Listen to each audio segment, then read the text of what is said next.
¿se acuerdan? Joven, etcétera. Bueno, está Juan José Carvajales, que es especialista en energía y titular de la consultora Passepartout.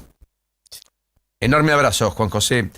Buen día, Julieta Tarrés, Paulino Rodríguez los saludan. ¿Cómo anda? Buen día, Paulino, Julieta, toda la mesa. Un saludo a la audiencia. Gracias por esta deferencia. Bueno, primero, ¿cómo se explica que en un país que multiplica la producción de gas no puede abastecer a los suyos en los picos de invierno? No solo por el GNC a las estaciones de servicio, sino por las restricciones importantes a la industria que generan preocupación, alarma y merman la producción. Obviamente con correlato en todos los ámbitos que uno ya conoce. La explicación tiene que ver con la cadena de valor de los hidrocarburos, porque producimos gas en Vaca Muerta y otras cuencas, luego lo transportamos por grandes gasoductos troncales y después llega a las ciudades donde se consume. Durante todo el año no tenemos problemas con el gas. La Vaca Muerta está aportando grandes volúmenes, incluso para proyectos inmensos de exportación que se están construyendo para exportar gas licuado. Pero el problema viene en el invierno. ¿Por qué? Porque aquí la demanda residencial, todos nosotros en nuestros hogares, al prender los calefactores y estar calificados por la regulación como demanda prioritaria, todo lo que nosotros pedimos que se triplica o cuatriplica en invierno Hay que cuando darlo. estamos en nuestras casas, Claro. todo eso hay que proveerlo, pero además a un precio que si hay un subsidio que pone el Estado, va a ir a ese sector en lugar de ir a otro. Entonces tenemos gas abundante, barato y hace frío. Todo eso, como nuestro gas tiene, la industria del gas tiene una penetración muy grande a nivel residencial, lo que es una anomalía a nivel internacional, una buena anomalía. Más del 55% de los hogares tienen acceso a gas de red. Entonces, eso hace que el usuario doméstico capture mucho de ese porcentaje de producción de gas, entonces falta para otros sectores. Bien, Y ahí es donde estamos parados, claro, es porque claro. si bien Vaca Muerta puede poner mucho más gas, no hay capacidad de transporte para abastecer toda esa demanda en el invierno y quienes sufren. ¿Se nos cortó el audio? No, se muteó. ¿Tocaste algo que hayas Juan. muteado, Juan? Bueno, ahora lo van a restablecer. Justo le iba a preguntar. Y no nos puede contestar porque lo muteó. Pero No, está pero bien la mutear pregunta. Alternativos. Ahí está. Ahí está. Perdón, Juan, te habíamos perdido. Ahí volviste. Decías que era por una restricción en... No pasa nada. Que era por una restricción por No, cuello está de botella. claro, es la logística básicamente Eso, lo que él explica. Ahora, Juan José, la pregunta entonces es, si nadie sabía que iba a haber frío polar, pero si sabíamos que iba a haber más demanda en invierno por la cantidad de gas que está preestablecido, sobre todo contabilizando que hay menos subsidio, o sea, debería haber menos consumo proporcional a lo que hubo hace un año o 2 años atrás, ¿por qué no se importó más gas licuado para tener más cantidad en esta época? Sí, en invierno lo sabemos todos Sí, y puede hacer un poco más, un poco menos. La novedad sería tener un invierno no tan crudo y eso te ayuda. claro, Pero no podemos justificarnos en que el invierno es es frío, agresivo. claro. Eso no. Porque toda la vida hay comités de invierno, comité de emergencia, eso se hace siempre y los funcionarios, los hacedores de política pública lo saben, la industria lo sabe.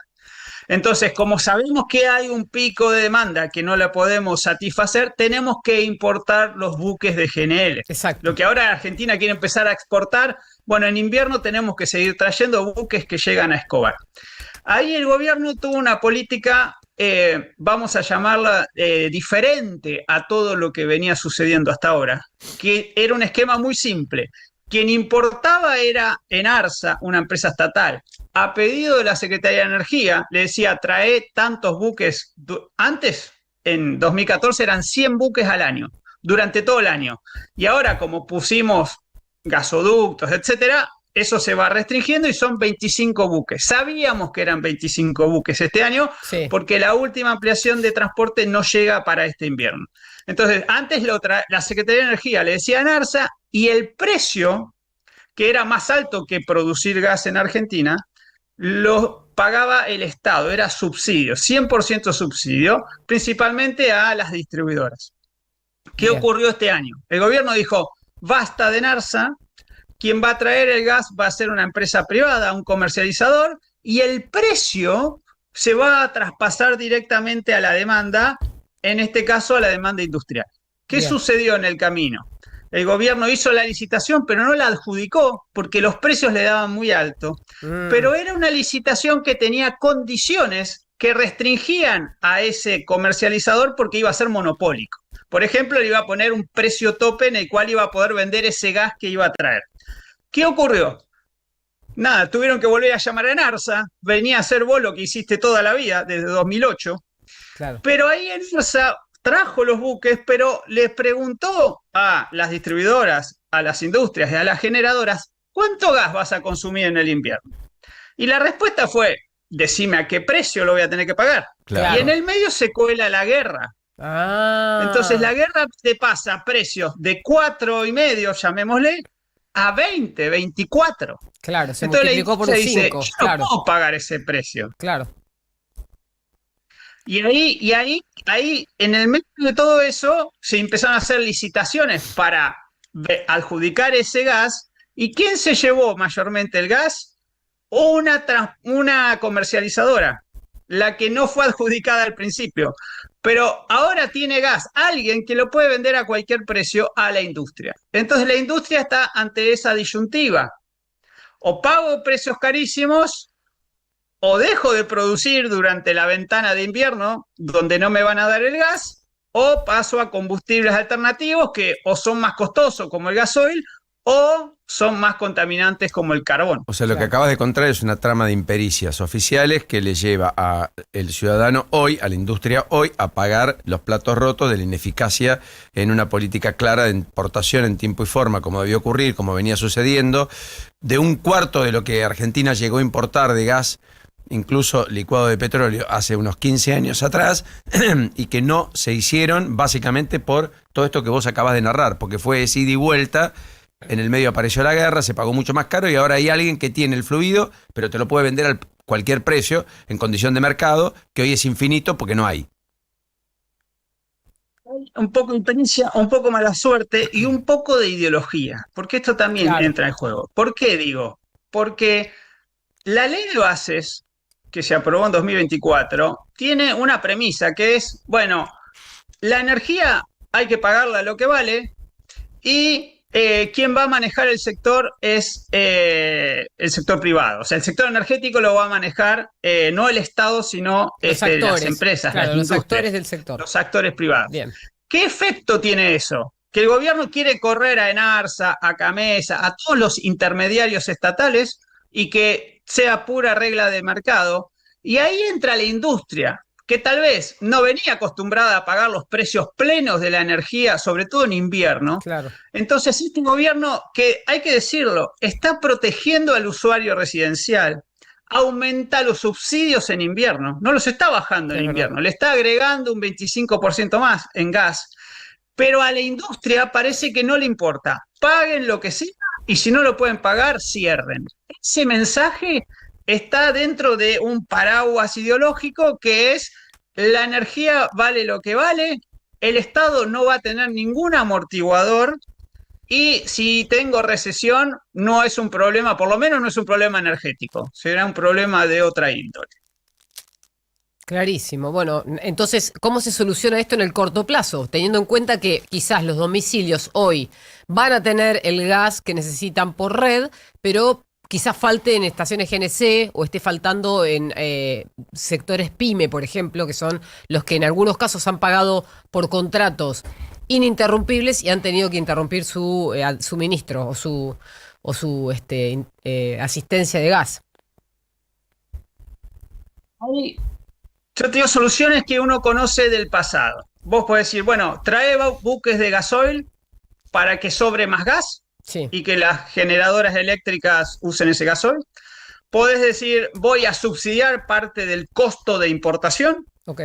Podés decir, voy a privilegiar algunos usos que son críticos en industrias que tienen un mínimo técnico, cuestiones por el estilo. Sí. Es decir, hay que gestionar la oferta y la demanda y Y por otro lado, llegamos tarde. Digamos, esto es así, nos agarró el invierno con los Con el buques, son problema. los que hay, tampoco podés inventar buques y porque tienen un plazo para traerlos, etcétera. Entonces, estuvieron en esto de que no se mostraban las cartas, tal vez no trajiste todos los buques que necesitabas y los compraste tarde. Con la guerra de por medio los pagaste carísimos. Sí. Y bueno, y esa es la situación donde tampoco hay una preocupación ya más general del gobierno por el sector industrial. Entonces, no sabemos si hay voluntad de buscar soluciones en ese sentido.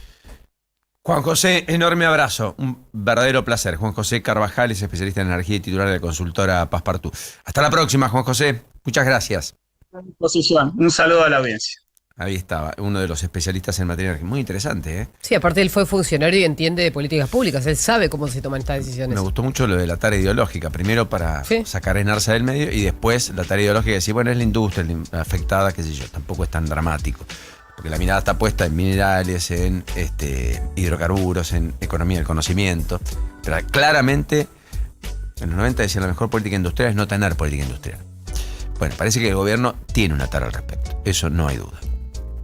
Porque no hay un solo valle de contención en todas las discusiones que hemos tenido. Más bien te dicen, bueno, que paguen los platos rotos porque hasta acá nos esquilmaron. Siempre cobraron mucho más, en una economía hiperprotegida, proteccionista, vendían a lo que se les cantaba, tuvieron siempre un beneplácito de los gobiernos de turno, fueron más bien prebendarios. Eso también se explica porque ninguno de los funcionarios fue empresario, ni paga salarios. Ni Caputo, ni Kirchner, personas brillantes, probablemente en lo suyo. Humanamente nada estamos diciendo de eso, pero objetivamente no es lo mismo un industrial o alguien que haya pagado sueldos, que haya tenido a su cargo empleados, que haya convivido con esa situación, que ser un trader, o ser una persona que es un consultor, un especialista, una persona que es de consulta, pero que no tiene la propia. O sea, vos a Elon Musk le podés un montón de cosas, pero el tipo paga sueldos, tiene empresas, hace desarrollos, invierte, hace apuestas. Trump en su lógica es un empresario, digamos. Es un tipo que toma decisiones todo el tiempo. ¿Qué hizo Trump cuando llegó a los Estados Unidos? Lo primero que hizo es que acá hay un problema con el empleo, hay un problema con la dimensión de la estructura de crecimiento y productiva de los Estados Unidos. Volvamos a ser grande, Estados Unidos otra vez implicaba tener más empresas, más empleo genuino y poder producir más. Entonces, ¿qué hizo? Cerró la economía, subió aranceles, dijo no podemos competir. Si no producís en los Estados Unidos, no vendés en los Estados Unidos. ¿Me explico? Acá es vengan, observen, sin impuesto, todo lo que tengan a disposición. Son lógicas que tienen que ver con una idiosincrasia. Tampoco el presidente pagó nunca sueldos. Entonces yo creo que eso es un poco lo que marca la impronta. A diferencia de Trump, estoy diciendo, por ejemplo, pues solo por citar un caso, que solo es descriptivo, no es peyorativo, ni quiere decir ningún juicio de valor.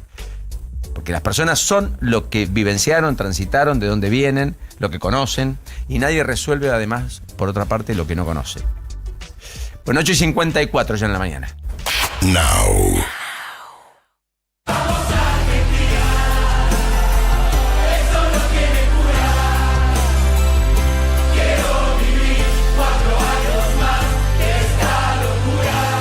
Desde el país más intenso del mundo, la bebida más intensa del mundo.